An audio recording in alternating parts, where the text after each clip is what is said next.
കാഴ്ചയും കേൾവിയുമില്ലാത്ത ലോകത്ത് ജീവിക്കുക, എന്നിട്ട് വലിയ സ്വപ്നങ്ങൾ കാണുക സാധ്യമാണോ? സാധ്യമാണെന്നാണ് ഈ പ്രതിഭ നമ്മെ തെളിയിക്കുന്നത്. തനിക്ക് 19 മാസം മാത്രം പ്രായമുള്ളപ്പോൾ കാഴ്ചയും കേൾവിയും നഷ്ടപ്പെട്ടു, കൂടെ സംസാരശേഷിയും. എന്നിട്ടും അവർ തളർന്നില്ല. തൻ്റെ ലിമിറ്റേഷൻസിനെ തൻ്റെ ജീവിതത്തിൻ്റെ വിധി നിർണയിക്കാൻ അവർ സമ്മതിച്ചില്ല. ഡിറ്റർമിനേഷൻ കൊണ്ടും ടീച്ചർ ആൻ സുള്ളിവന്റെ സഹായത്തോടെ അവർ ലോകത്തിലെ വലിയ പ്രതിഭയായി മാറി. സ്പീക്കർ, റൈറ്റർ, അങ്ങനെ ഇന്നും നമ്മൾ അവരെ സ്മരിക്കുന്നു.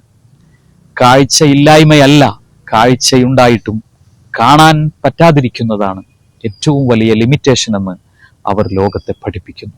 മറ്റാരുമല്ല, നമുക്കൊക്കെ പരിചയമുള്ള ഹെലൻ കെല്ലർ. സോ നമ്മുടെ ലിമിറ്റേഷൻസും ചലഞ്ചസും ഓർത്ത് വേവലാതിപ്പെട്ടിരിക്കാതെ മുന്നോട്ട് പോവുക. നമ്മളാണ് ഏറ്റവും വലിയ ശക്തി.